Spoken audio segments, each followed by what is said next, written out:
Bien. Bonjour à tous. Donc, je suis Romain Dunant de One More Thing et je viens vous présenter aujourd'hui une réécriture de l'API PHP. Alors, en ce qui me concerne très rapidement, je suis certifié depuis 2 jours 15 et les autres certifs bien avant.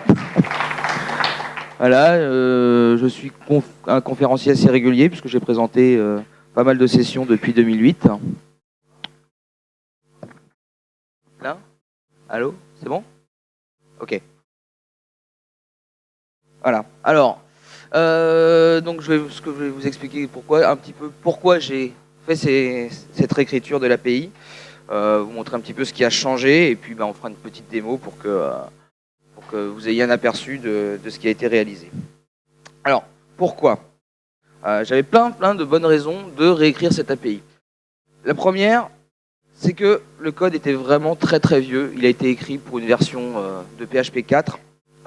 C'est vraiment super loin de ce qui se fait maintenant en termes de standards dans les développements PHP. Et donc, voilà, j'avais envie de le faire. J'avais aussi besoin de pouvoir l'intégrer facilement dans tous les frameworks récents. Et entre les warnings intempestifs parce que le code n'était plus à jour et la structure du code en lui-même, c'était un petit peu compliqué. J'avais aussi besoin d'améliorer la gestion des erreurs, parce qu'on a une gestion des erreurs dans l'API PHP d'origine qui est très simplifiée, on va dire, mais qui du coup ne respecte pas ce qui se fait maintenant, notamment avec la gestion des exceptions en PHP. Et puis surtout aussi, il y a l'arrivée de PHP 7, donc qui est une nouvelle version qui est très intéressante parce qu'ils ont énormément travaillé sur les performances. Et la première fois que j'ai ouvert l'API PHP d'origine dans PHP 7, j'ai eu 2 pages et demie d'alerte en tout genre. Donc le retour à ce qu'on avait à une certaine époque. Donc je me suis dit non, c'est pas possible, il faut vraiment faire quelque chose. Alors, qu'est-ce que j'ai changé dans cette API ? Je suis parti du code d'origine. J'ai regardé un petit peu comment ça fonctionnait et j'ai réfléchi à comment on pouvait restructurer tout ça pour avoir quelque chose de beaucoup plus moderne.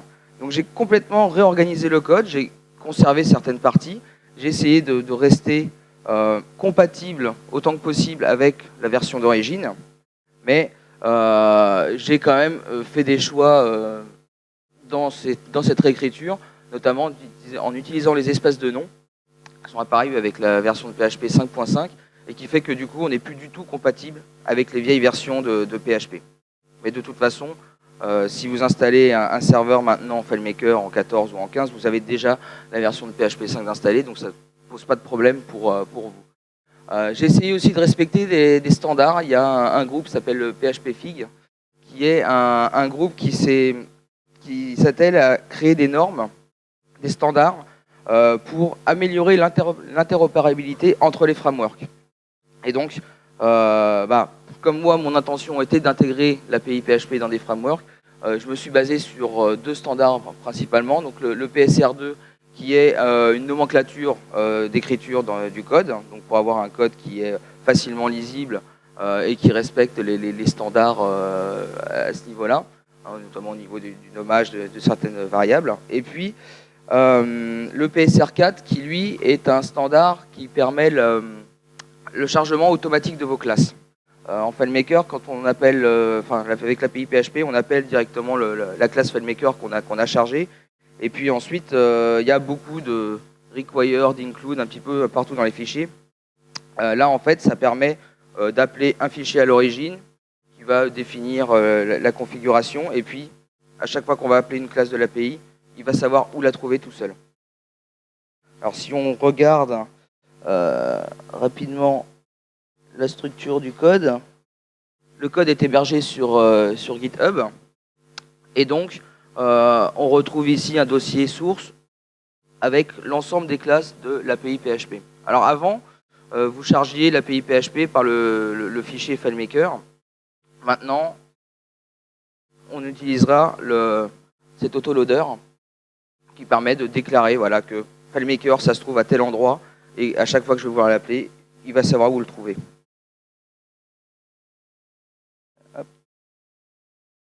Et donc oui, très important, en la fin, la compatibilité avec Composer. Composer qui est un outil, un gestionnaire de bibliothèques tierces pour les applications en PHP. C'est-à-dire que quand on a besoin, par exemple, dans un projet de générer un fichier Excel, bon, bah, générer un fichier Excel, c'est quand même quelque chose d'assez lourd.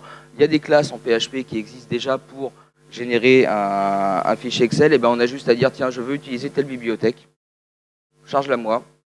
Et puis voilà, on l'appelle, il sait automatiquement où la trouver, il sait automatiquement la configurer, on n'a plus qu'à juste aller l'utiliser, et surtout, ça va nous permettre de faire les mises à jour. Parce que la mise à jour d'un code comme ça, quand on utilise des bibliothèques qui proviennent de différents endroits, bah, il faut suivre à chaque fois, lui dire, ah bah tiens, lui il a fait une mise à jour, il a corrigé un bug. Hein. Non, là on a un fichier de configuration, et puis on dit, tiens, mets-moi à jour toutes les bibliothèques, il va chercher toutes les nouvelles versions, et on s'occupe de rien. Donc c'est extrêmement pratique.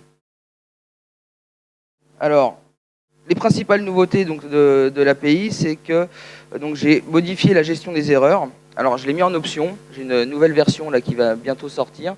Et donc, la gestion des erreurs par défaut, c'est les exceptions. Ce n'est plus le système de is-error. C'est non, quand il se passe quelque chose qui ne va pas, on envoie une exception. Et ça permet de simplifier énormément la gestion des erreurs dans un code PHP. Un truc aussi qui m'énervait vraiment avec l'API PHP, c'est le format de date. On est toujours au format US, c'est les seuls à utiliser un format un peu bizarre comme ça.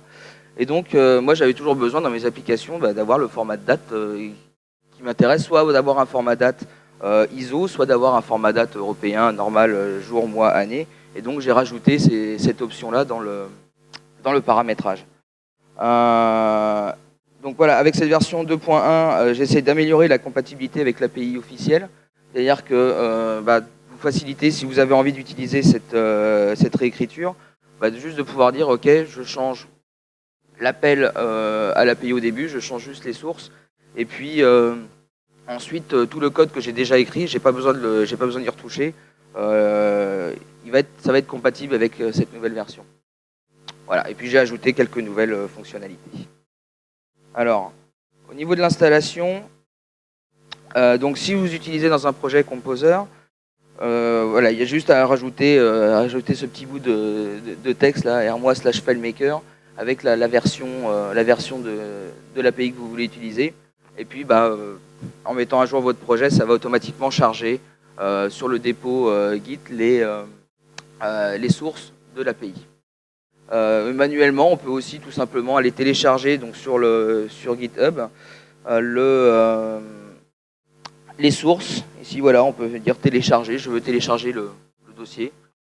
On le prend, on le met dans son projet, et puis on appelle le fichier, au lieu de FileMaker, on appelle ce autoloader. Voilà. Et donc, voilà, j'ai un petit peu de documentation sur la page du projet sur GitHub, donc vous pouvez aller la consulter si vous voulez savoir comment ça fonctionne. Pour le reste, il n'y a pas beaucoup plus de doc que ça, puisque en fait, c'est l'API d'origine, donc c'est-à-dire que vous pouvez prendre la documentation de l'API d'origine et toutes les fonctions qui sont dans cette API, vous les retrouverez dans celui-ci, vous l'utiliserez exactement de la même façon. Voilà. Une grosse différence quand même, c'est qu'au niveau du paramétrage, il n'y a plus le fichier conf.php dans lequel on pouvait définir des paramètres, pour la simple et bonne raison que justement quand on utilise via Composer des bibliothèques tierces, eh ben, le principe c'est justement de ne jamais aller modifier les fichiers de cette bibliothèque, puisque on va pouvoir la mettre à jour automatiquement, et une mise à jour automatique inclurait un écrasement des fichiers qu'on aurait modifiés dedans. Donc du coup il faut utiliser la méthode setProperty, où on peut passer directement à la création de notre objet FileMaker un tableau de données qui va contenir les paramètres à configurer. Alors, bon, il y a un certain nombre de fonctionnalités, mais je vais vous montrer directement comment ça fonctionne. Là, voilà. Alors, au niveau du chargement de l'API, voilà comment ça se passe maintenant. On appelle donc notre fichier autoload.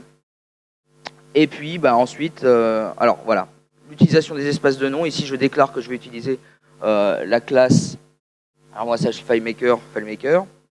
C'est juste uniquement, on dit voilà, j'utilise cet espace de nom pour charger la classe FileMaker, et puis après, bah, vous voyez ici, on l'appelle exactement de la même façon que dans l'API d'origine. Je crée mon objet FileMaker, je lui dis, bah, tiens, ici, charge-moi la liste des modèles, et il me renvoie les modèles. C'est exactement la même chose qu'avec l'ancienne API. Il y a juste vraiment cette première partie ici qui est différente. Et à la limite, c'est la seule chose que vous aurez à modifier dans votre code existant pour que ça fonctionne. Je mets les sources, je mets cet include et l'espace de nom, et ensuite, vous êtes tranquille, vous l'utilisez partout. À partir du moment où vous avez votre objet FileMaker, FM ici. Alors, au niveau des nouvelles fonctionnalités, j'ai constaté pendant le développement que bon, bah, l'API, on le sait déjà, utilise la publication XML de FileMaker Server. Et en fait, quand on regarde la doc de la publication XML, on s'aperçoit qu'il y a plein de fonctionnalités qui sont possibles donc en XML, mais qui n'ont pas été implémentées dans l'API PHP. Et notamment, là, on peut exécuter un script et on ne pouvait pas, dans l'API d'origine, définir quel était le nombre d'enregistrements qu'on voulait récupérer. Si par exemple, vous avez un script qui calcule sur vos 100 clients lesquels ont fait les meilleurs, avec lequel vous avez fait le meilleur chiffre d'affaires, voilà. Vous faites un tri et puis vous voulez les 10 premiers, bon bah dans l'API d'origine, vous avez renvoyé les 100 et vous auriez dû ne garder que les 10. Donc ça aurait fait un gros volume de données récupérées pour rien. Là en fait, on peut dire voilà, moi je veux les enregistrements de 0 à 20, de 5 à 20. Vous avez la possibilité de le faire maintenant avec cette API. La gestion des erreurs, très important. Le système des exceptions. Là, c'est vraiment le gros changement qui permet en fait de vraiment simplifier le code. Avant, dans l'API PHP, quand on appelait quelque chose, par exemple ici le getLayout, si jamais quelque chose se passait mal, il fallait mettre ensuite si layout is error, alors faire quelque chose. Et puis ensuite on continue notre code. Et puis on arrivait ici à un commit. Et on devait encore faire si j'ai fait une erreur, si le commit renvoie une erreur, alors faire quelque chose. Et du coup, on passait son temps à avoir des bouts de code qui venaient nous polluer finalement la logique globale du script. Et donc, c'était vraiment pas pratique et en plus, c'était pas du tout comme ça que ça se gère maintenant. Donc, la gestion des exceptions apporte une grande simplification. C'est-à-dire que ici, je mets toute ma logique, tout mon code FileMaker, je l'englobe dans un try. Je dis voilà, essaye de faire ça. Et puis si il y a une erreur, alors il y a deux types d'erreurs, les erreurs de validation ou les erreurs standards de FileMaker. Voilà, s'il y a une erreur, tu fais ça. Et voilà, et on a déroulé tout notre processus, et puis en cas d'erreur n'importe où, il va se retrouver dans cette dernière partie ici pour nous renvoyer ce qui s'est passé. Ici, on voit, j'ai chargé un enregistrement. Il m'a dit que la valeur d'origine, c'était record numéro 42. Et puis, au moment du commit, a priori, il y a eu une erreur parce que la valeur dans le champ de texte ici, elle faisait 51 caractères et on avait mis une limite dans FileMaker qui était de 50. Et on peut tout à fait changer le code. Ici, si j'enlève cette définition de rubrique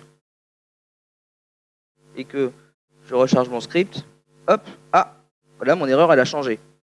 Ça a été un peu plus loin, il m'a dit maintenant erreur 201. Oui, effectivement, j'ai essayé de modifier une rubrique calculée ici. J'ai pas, moi j'ai pu changer mon script, faire plein de choses. La gestion des erreurs, elle se passe tout à la fin, donc ça m'a pas dérangé. J'ai pas eu besoin de retraiter une nouvelle fois des erreurs. Voilà, et puis si à la fin tout se passe bien, on va être content. Voilà, je vais maintenant rester dans la limite. Oups.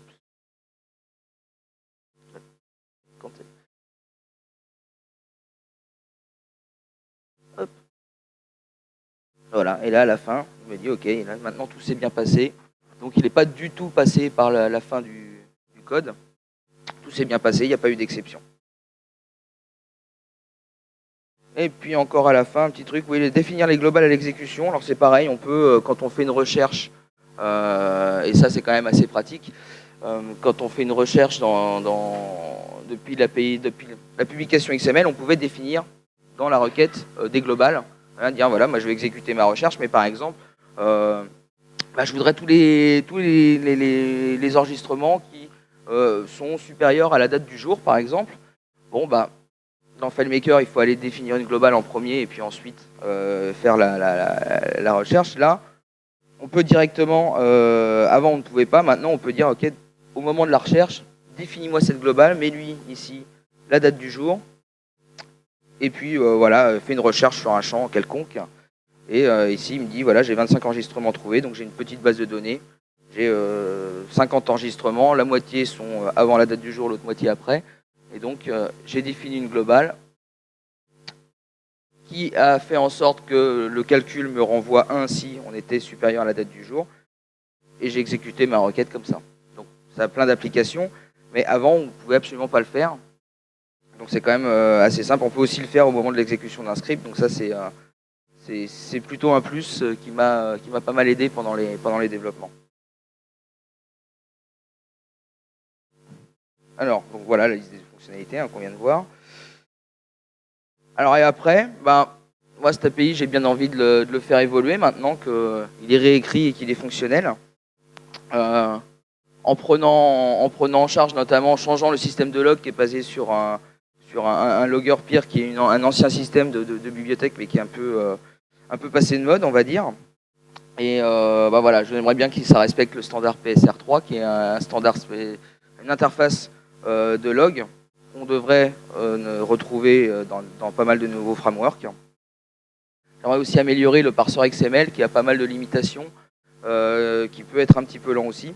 Donc là, pour le coup, j'aimerais bien essayer de lui faire gagner en performance. Vous l'avez entendu pendant la conférence, il y a un nouvel API qui va arriver bientôt sur FileMaker, l'API REST. Et comme on sait qu'on n'aura pas l'API XML sur le FM Cloud, je me dis que je pourrais peut-être implémenter un parseur pour que ça fonctionne, pour interfacer notre API, l'API PHP avec ce nouvel API REST. Voilà. Et puis enfin, essayer de gagner aussi en qualité de code, avec la mise en place des tests unitaires. Voilà, de savoir que si je fais des modifications et si je fais évoluer l'API, d'être sûr que vous n'aurez pas de régression dans le code et d'avoir vraiment quelque chose qui soit stable et que vous puissiez utiliser en production. Et donc bien sûr avec encore un peu de simplification de code.